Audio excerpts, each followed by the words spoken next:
কোরআন সুন্নাহ বিরোধী কোনো আইন তৈরি করা হবে না। এগুলো আপনারা এখন অনেক শুনবেন, সামনে নির্বাচন আছে তো, এগুলো এখন অনেক শুনবেন।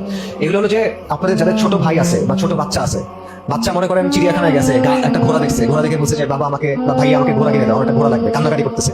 আপনি বুঝছেন না যে দিব দিব, এই তো কয়েকদিন পরে বাসায় চলো কিনে দিব। এটা কেন দেন? কারণ আপনি জানেন যে তার মনে থাকবে না, সে ভুলে যাবে। যেহেতু সে ভুলে যাবে, তাকে একটা বুঝবে, তাদেরকে আটকে রাখে না ঘরের মধ্যে, তাদের এফিডেভিট সবকিছু করা, এরপরে তাদেরকে ফ্যামিলি ধরে নিয়ে যায় না। পার্বত্য চট্টগ্রামে এরকম ঘটনা ঘটছে না, নমুসলিমকে মেরে ফেলছে না।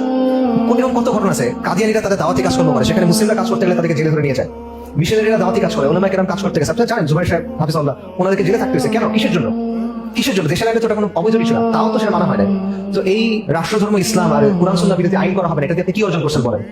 কিচ্ছু না। এটা কোনো ফাংশনাল ভ্যালিডিটি নাই, এটার কোনো কার্যকরিতা নাই। এটা হলো একটা জিনিস যেটা আপনাকে দেওয়া হয় বুঝ দিয়ে রাখার জন্য। কারণ এটা হলে আপনি হয়তো বা তার কিছু করার দরকার নাই, কিছু তো আছে, শান্ত থাকি আমি, এই জিনিসটার মধ্যে আমি থাকি, সন্তুষ্ট থাকি, আমি তৃপ্ত থাকি। আর কিছু না, রাষ্ট্রধর্ম ইসলাম এই তো বলছে কোরআন সুন্নাহ বিরোধী আইন হবে না, খুব ভালো স্যার। কারণ এটা যদি আপনি বলে করেন যে না এরকম তো হওয়ার কথা না, এখানে অন্যরকম কিছু হওয়ার কথা, এবং এখানে আমার একটা দায়িত্ব আছে, এই চিন্তাটা তো সমস্যার একটা চিন্তা। এই চিন্তাটা ঢুকলে আপনি তো আপনার সাধারণ জীবনে ফেরত যেতে পারবেন না।